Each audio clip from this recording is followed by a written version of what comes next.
الله كفى وسلام على عباده الذين اصطفى أما بعد فقد قال الله تعالى في كتابه القديم والفرقان الحميد فأعوذ بالله من الشيطان الرجيم بسم الله الرحمن الرحيم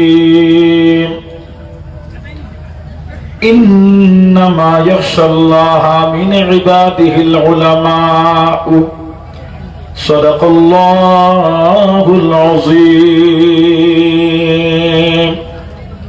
وعن النبي صلى الله عليه وسلم أنه قال علماء أمتي كأنبياء بني إسرائيل أو كما قال عليه الصلاة والسلام إن الله وملائكته يصلون على النبي يا أيها الذين آمنوا صلوا عليه وسلموا تسليما اللهم صل على سيدنا مولانا محمد وعلى آل سيدنا محمد يا نام ہے صلی علی نام محمد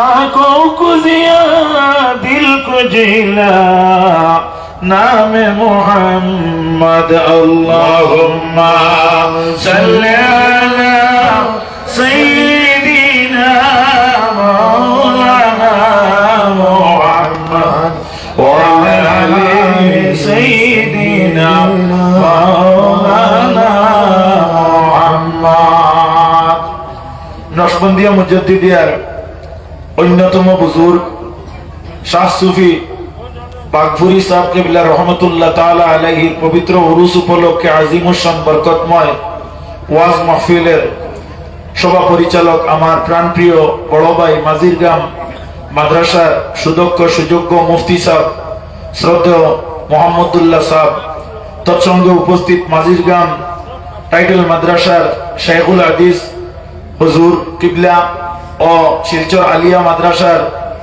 সুদক্ষ সুযোগ্য উস্তাদে মুহতারাম মুহাদ্দিস হুজুর আব্দুল কুদ্দুস সাহেব মাদ্দাজিল্লাহুল আলী ও দিগর উলামা হযরত সবাই উপস্থিত সবার সৌন্দর্য বর্ধনকারী আমার প্রাণপ্রিয় মুরব্বিয়ানে আযম সমবয়সী তরুণ যুবক ভাই বন্ধুরা বাড়িতে পর্দায় অবস্থানরত পর্দার অন্তরালে পর্দানিশীল সম্মানিত মা ও বোনেরা আল্লাহ সুবহানাহু ওয়া তাআলা এই জমিনের মধ্যে যা কিছু আল্লাহ সৃষ্টি করেছেন তার মধ্যে সৃষ্টির শ্রেষ্ঠ অর্থাৎ সবচেয়ে উচ্চ মর্যাদা সম্পন্ন এক জাত আল্লাহ আমাদের নির্বাচন করেছেন যে জাতের নাম হইল মানুষ হোক আলহামদুলিল্লাহ।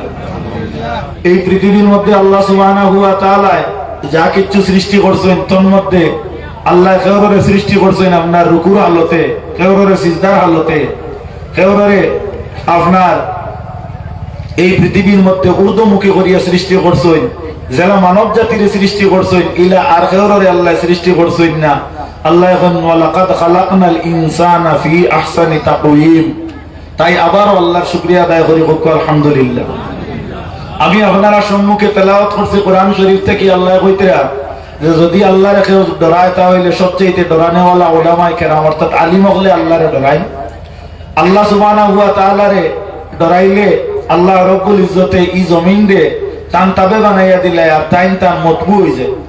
হাজিরিনে কেরাম মুহাদ্দিস হুজুর অকল আমরা সামনে উপস্থিত, আপনারা কথাটারে লক্ষ্য করবা এই পৃথিবীর জমিন যেটা এটা অস্থায়ী একটা জমিন, কিন্তু আল্লাহ রব্বুল ইজ্জতে কোনো মকবুল বান্দার লাগি কিয়ামত পর্যন্ত এটারে স্থায়ী করে দিলায়। তার কারণ কিটা বলে আল্লাহর ডর যদি কেউ হাসিল করতে পারে আল্লাহ সুবহানাহু ওয়া তাআলা এর মরণে আপনার মরণ বলিয়া এই জমিনের মানুষের পরিচয় হইতে দিন না, বরঞ্চ এই মরলেও আপনার অমর হয়ে যায় হোক আলহামদুলিল্লাহ। হাজিরিনে কেরাম আজকে আমরা খুবই আনন্দিত।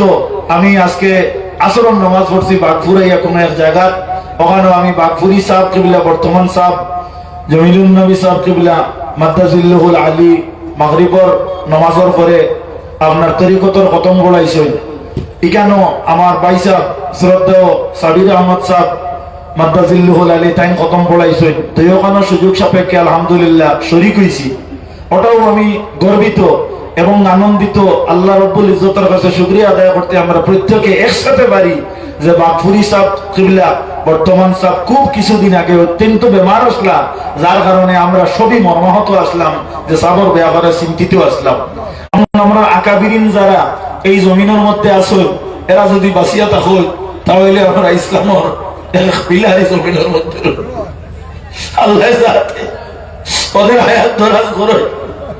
আমি আজকে সাবর মুখ বাইতে চাইলাম, আর আমি সাহেবের বিগত দিবর শরীরের বাইতে লক্ষ্য করলাম, কারণ এরা লোকে আপনার মায়া আছে, এরা আল্লাহ হাবিবর ওয়ারিস।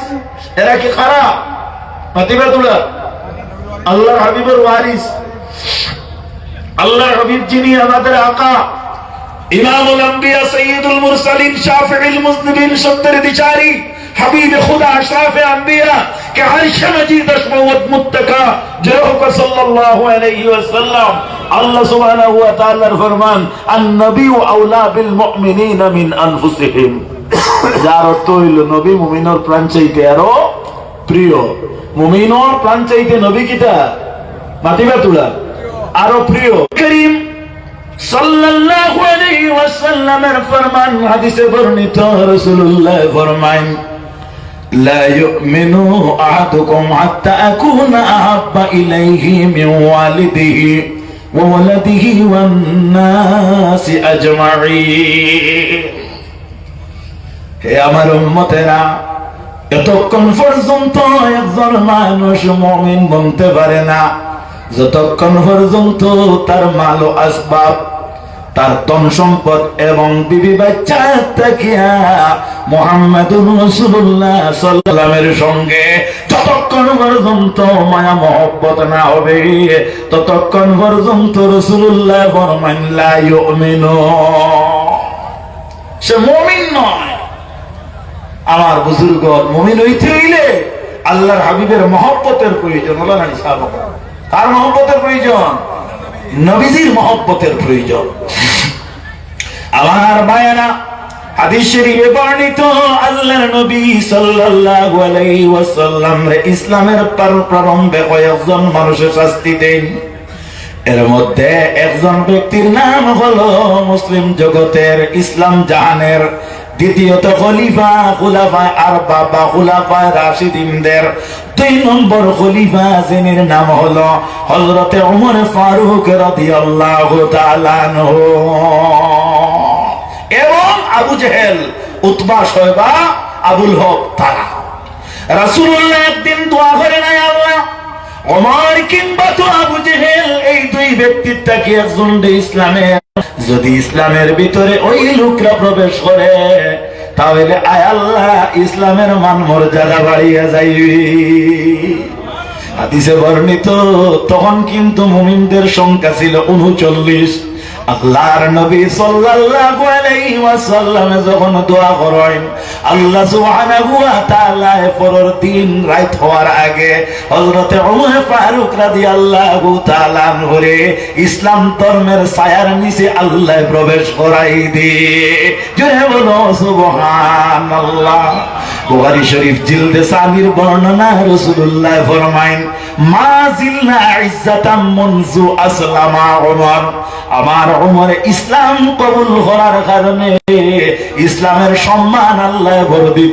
রাসূলুল্লাহর খেদমতে একদিন উপস্থিত হলেন আল্লাহর নবী সাল্লাল্লাহু আলাইহি ওয়াসাল্লাম ওমরকে জিজ্ঞাসা করেন, হে ওমর ফারুক, বলো তো দেখি তোমার আমার সঙ্গে মায়া কত খান?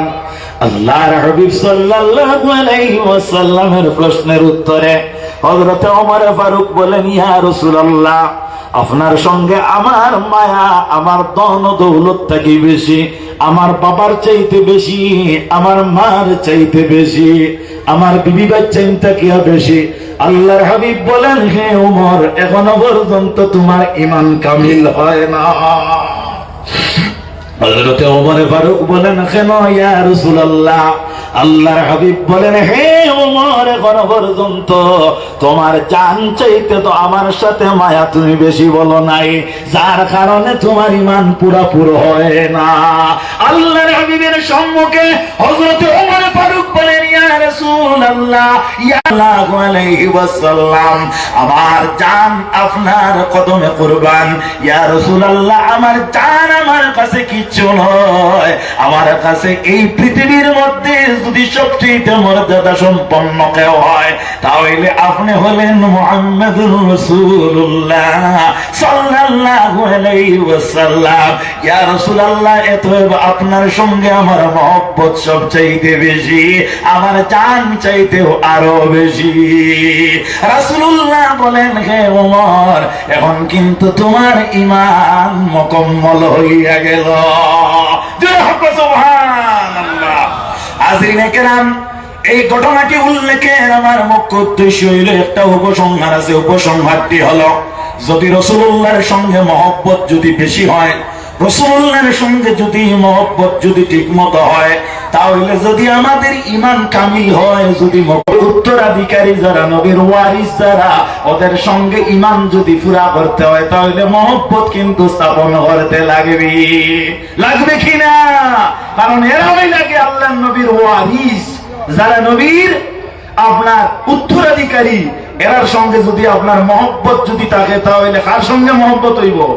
নবীজির লগে। কার লগে? মাতিবা তোরা নবীজির লগে। আমার বুজুর্গণ, আমার বন্ধুগণ, কোরআন শরীফে আল্লাহ বলেন, কুল ইন কুনতুম তুহিব্বুনাল্লাহা ফাত্তাবিউনি।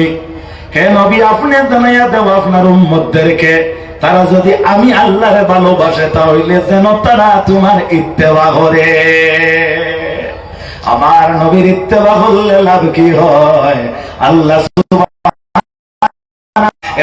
রাসূলুল্লাহর উম্মতগণ, যদি আমরা আজকে উলামায়ে দ্বীন যারা আমাদের মধ্যে, আউলিয়ায়ে কেরাম যারা, যারা নবীর ওয়ারিস, ওদের সঙ্গে যদি আমরা মহব্বত স্থাপন করতে পারি, নিশ্চয় আল্লাহর নবীর সঙ্গে মহব্বতের পরিচয় হইব।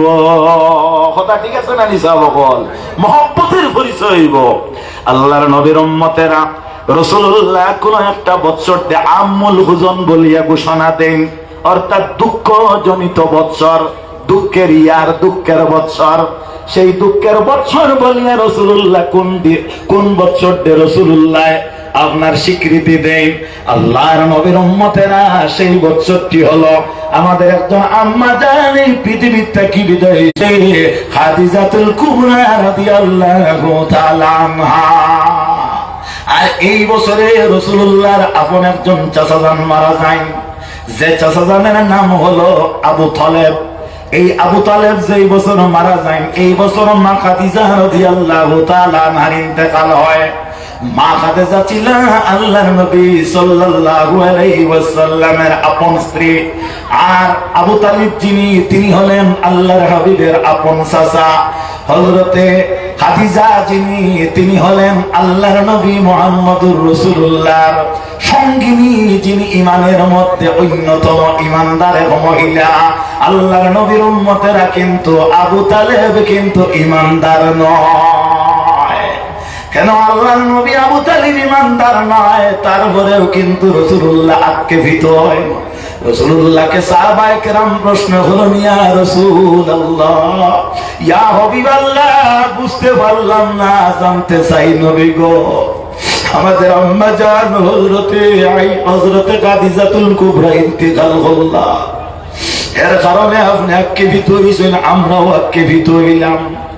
আমাদের আম্মা জান, আল্লাহ কুরআন শরীফের মধ্যে বর্ণনা দেন, النبي أولى بالمؤمنين من أنفسهم وأزواجه أمهاتهم। আল্লাহর হাবিবের বিবি যারা, এরা হলেন আমাদের আম্মা জান। আমরা বুঝতে পারলাম আমাদের আম্মা জান ইন্তেকাল করেছেন, যার কারণে আপনি আক্ষেপ করতেছেন, এবং কতরা আমরাও সে কারণে আক্ষেপিত। কিন্তু আল্লাহর হাবিব, আমরা জানতে চাই, আজকে কিন্তু আপনি আবু তালিব যে ব্যক্তি, সেই ব্যক্তি তো ঈমানদার নয়, তার কারণে আপনি কেন? রাসূলুল্লাহ বলেন, আবার সাহাবায়ে কেরামরা, এই পৃথিবীর মধ্যে সর্বপ্রথম স্ত্রী হলেন খাদিজা, আর এই খাদিজা আমার সর্বপ্রথম স্বামী হিসাবে গ্রহণ করছেন।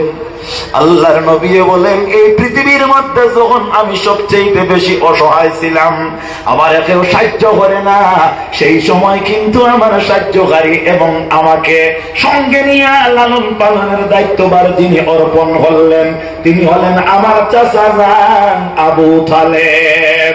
তিনিকে নিয়ে তোমরা বেশি বাড়াবাড়ি করিও না, বেশি কথা হইও না।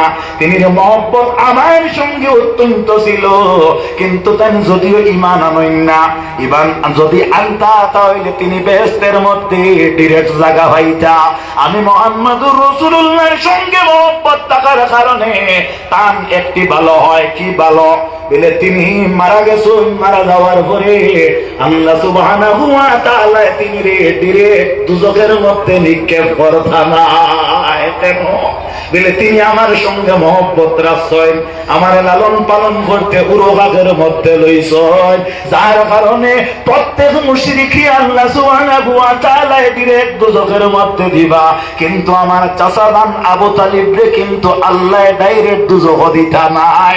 আবু তালিবের পায়ের নিচের মধ্যে বরঞ্চ দুজকের একটা জুতা, সেই জুতা উত্তপ্ত গরম থাকবে, আর সেই গরমের কারণে আবু তালেবের মাথার মধ্যে থাকি মগজ বাসিয়া বাসিয়া পাইয়া পাইয়া উনাই উনাইয়া আপনার গা দিয়া পড়বে। আমার উদ্দেশ্য হলো আল্লাহর নবীর উম্মতেরা সেই ঘটনাটি উল্লেখ করার। আল্লাহর নবীর সঙ্গে মহব্বত যদি কেউ কায়েম করতে পারে, যদি কোনো বিধর্মী হয়, তাহলে সেও কিন্তু উপকৃত হইয়া যায়। মাত বুঝাইতাম পারছি নি সাহাবা? আল্লাহর নবীর উম্মতেরা বর্তমান যে চলিত মাস যেটা আছে আরবি মাস, এই মাসের নাম হলো শাবানের মাস। আল্লাহর নবীর উম্মতেরা কথাটি লক্ষ্য করো, এই শাবানের মাস যেটা, সেই মাসটি হলো নবীজি ফরমায় হাদিস শরীফে বর্ণিত, শাবানু শাহরি রমাদানু শাহরুল্লাহ। শাবান মাসটি হলো আমার মাস, শাবান মাসটি হলো আমার মাস, ও রমাদানু শাহরুল্লাহ, আর রমজান শরীফের মাস যেটা সেটা হলো আল্লাহর মাস। এজন্য রাসূলুল্লাহর উম্মতগণ হাদিস শরীফে বর্ণিত, রাসূলুল্লাহ বলেন, আস-সাওমু লি ওয়া আনা আজজি বিহি, রোজা আমার জন্য আর রোজার জাযা আমি দেই, রাসূলুল্লাহর ফরমান। তিরমিজি শরীফের বর্ণনা, সেই হাদিসটি হলো হাদিসে কুদসি। ঠিক তেমনি ভাবে রাসূলুল্লাহ বলেন, আল্লাহর ফরমান, আস-সাওমু লি ওয়া আনা উজজা বিহি, রোজা আমার জন্য এবং রোজার জাযা আমি হয়। আল্লাহর নবী বলেন, শাবানু শাহরি রমাদানু শাহরুল্লাহ, শাবান মাস হলো আমার মাস, আর রমজান মাসটি হলো আমার আল্লাহর মাস। জোরে বলো সুবহানাল্লাহ। সামনে দিতে আসতেছে কোন মাস? পবিত্র রমজানুল মুবারকের মাস। কোন মাস? রমজান। হাজিরিনে কেরাম, কথাটি লক্ষ্য করো, আল্লাহ বলেন কুরআন শরীফে, মামান শাহিদা মিনকুমুশ শাহরা ফালিয়াসুম, তুমি দেন যারা এই মাস পাইবা, তুমি দেন কি করো? রোজা রাখো। কি করো? রোজা রাখো। রোজা কাকে বলে? as-sawmu huwal imsak anil akli wash-shurbi wal jima'i naharan ma'aniya। রোজা এর নাম। আল্লাহর নবীর উম্মতেরা রোজার ওয়াক্ত কখন থেকে কখন? ওয়াক্তুস সাওমি মিন হিনা তুলুইল ফজর সানি ইলা গুরুবিশ শাম। এজন্য রাসূলুল্লাহর উম্মতগণ, আল্লাহর নবীর উম্মতেরা সেই রোজা যদি আমরা ধরতে পারি, অবশ্য আমরা সফল কাম হইব, কৃতকার্য হইব। ইসলামের বুনিয়াদের মধ্যে থাকি একটি বুনিয়াদ হইয়া থাকলো রোজা। আল্লাহর নবীর উম্মতেরা এজন্য রোজারে ঠিক মতো ধরবা। বর্তমানে যে পবিত্র মাস চলে, সেই মাসের নাম হলো আপনার শাবান। এই শাবান মাসের মধ্যে একটা রজনী আছে, রাসূলুল্লাহর ফরমান। আল্লাহর নবী বলেন, হে আমার সাহাবায়ে কেরামগণ, হে ওইটা তোমরা খুঁজিয়া বাহির করো।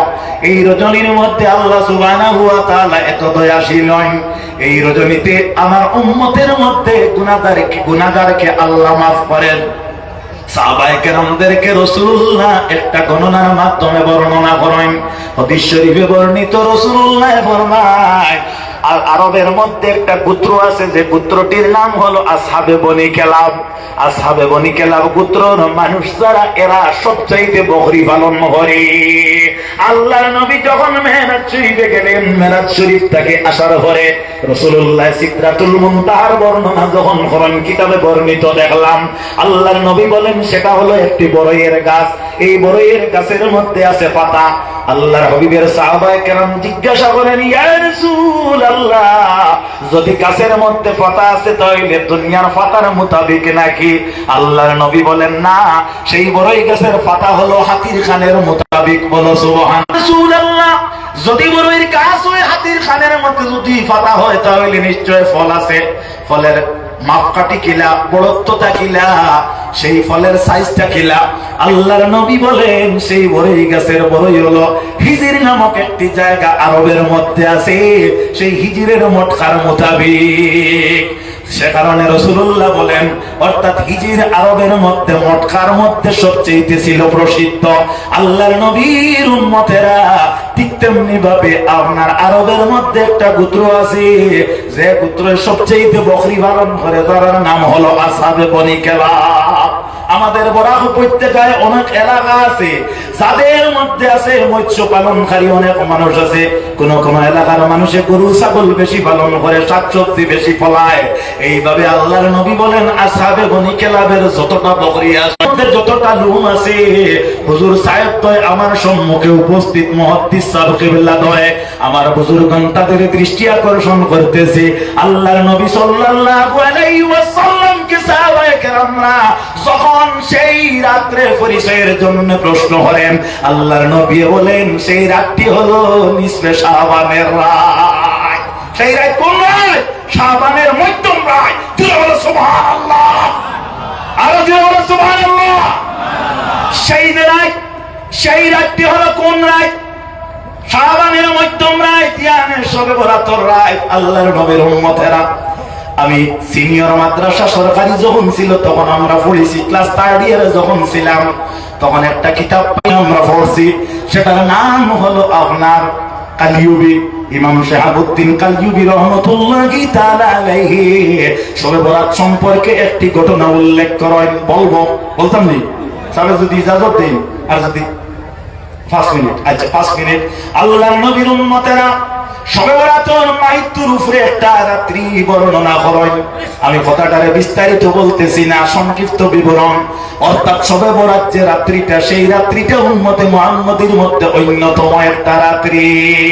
আল্লাহর নবীর হাদিস রাসূলুল্লাহ ফরমায়, আল মাইয়িতু কাল গারিব, মৃত ব্যক্তি যারা তারা হলেন ডুবন্ত মানুষের ন্যায়। এজন্য রাসূলুল্লাহ বলেন, নাইতুকুম আন জিয়ারাতিল কুবুরি ফাজুরুহা। অর্থাৎ ইসলামের প্রারম্ভে আমি জিয়ারতকে নিষেধ করলাম। কিতা করলাম? জিয়ারতের নিষেধ করলাম। আল্লাহর নবী বলেন তারপরে আমি জিয়ারতের জায়েজ করার দিলাম, এবং আমি আমার উম্মতদেরকে জিয়ারতের জন্য নির্দেশ দিয়ে দিলাম। আল আমরু ফাওকাল আদব, হুকুম পালন করা হইয়া থাকলো কি আদবের অংশ। আল্লাহর নবীর উম্মতেরা, নবীজি আমরা নির্দেশ দিয়েছেন জিয়ারত করার। এখন আমরা জিয়ারত করব, এই জায়গা আইছি, প্রত্যেক জিয়ারত করিয়া যাইবা, শুধু আল্লাহর ওলিদের নয়, আপনারা প্রত্যেকের আজিজ আকারিব যারা, এরাও আপনারা জিয়ারত করবা। তিরমিজি শরীফ জিলদে আউয়াল 203 নম্বর পৃষ্ঠার হাদিস। وعن ابن عباس رضي الله تعالى عنهما قال مر النبي صلى الله عليه وسلم بقبور المدينة فأقبل عليهم بوجهه فقال السلام عليكم يا أهل القبور إلى آخر। আল্লাহর হাবিব সাল্লাল্লাহু আলাইহি ওয়াসাল্লাম নিজে কবরে মদিনার মধ্যে গিয়া জিয়ারত করেন এবং মুর্দার মুখের সঙ্গে নিজের মুখকে সংযুক্ত করিয়া ইয়ানে মুর্দার কিবলা যেদিকে সেই দিকে মুখ করিয়া রাসূলুল্লাহ দাঁড়াইয়া আসসালামু আলাইকুম ইয়া আহলাল, জোরে হোক সুবহানাল্লাহ। তাহলে বোঝা গেল রাসূলুল্লাহ জিয়ারত করছেন, আমরাও করব। রাসূলুল্লাহ আমাদের আদেশ দিছেন, আমরাও সেই আদেশরে মান্য করব। করবনি না? না। আল্লাহর নবীর উম্মতেরা, আল্লাহর নবী যদি জিয়ারতে আপনার করেন, তাহলে আমরা নবীর যদি অনুসরণকারী হই, আমরা যদি নবীর ইত্তেবাকারী হই, তাহলে কিন্তু অবশ্যই আমরা জিয়ারত করতে লাগবো। আল্লাহর নবীর নবীর উম্মতেরা, নবীজি যা আপনার করেন তা হইল সুন্নাত। আল্লাহর হাবিব বলেন, মান আহাব্বা সুন্নতি ফাকাদ আহাব্বানি ওয়া মান আহাব্বানি কানা মাই ফিল জান্নাহ। যারা আমার সুন্নতকে মহব্বত করে গুয়াকে তারা আমারে মহব্বত করে ফিল জান্নাহ, আর যারা আমারে মহব্বত করে তারা আমার সঙ্গে জান্নাতে যাইবে। আল্লাহর নবীর উম্মতেরা, অন্য হাদিসে বর্ণিত, মান তাশাব্বাহা বিকাউমিন ফাহুয়া মিনহুম। রাসূলুল্লাহ বলেন, যে যে কওমের লগে সম্পর্ক রাখে আল্লাহ সুবহানাহু ওয়া তাআলা তার সেই কওমের সঙ্গে আল্লাহ হাসর করে। এজন্য সুদ যারা ভক্ষণ করে, রাসূলুল্লাহ উম্মতগণ কোরআন শরীফে আল্লাহ বর্ণনা করেন, কিয়ামতের দিন আল্লাহ এরারে শয়তানের তলবুত্ত হিসাবে আল্লাহ উঠাইবা। এজন্য রাসূলুল্লাহর উম্মতগণ, আমরা শয়তানি কর্ম থেকে বিরত থাকতে হইব। আমাদের অন্তর যেটা সেটা তরুতাজা হয়। কারণ কি বলে? কারণ হলো সহবত মুবসসরুন, সহবতে আসর করে। আল্লাহর নবীর উম্মতের একটা চুম্বকের লোহার সাথে যদি সম্পর্ক লাগানো হয়, তাহলে এই লোহাটা চুম্বকটা কি তার পাওয়ারটা গ্রাস করতে পারে। আল্লাহর ওলিদের কাছে গেলে আল্লাহ সুবহানাহু ওয়া তাআলা মৃত দিল দিয়ে আল্লাহ ওলাওয়াতির পাওয়ারে জিন্দা করিয়া আল্লাহ মুমিনের দফতর নাম তুলিয়া দিয়া দে। বলো আলহামদুলিল্লাহ। আমার বুজুর্গ, আমার বন্ধুগণ,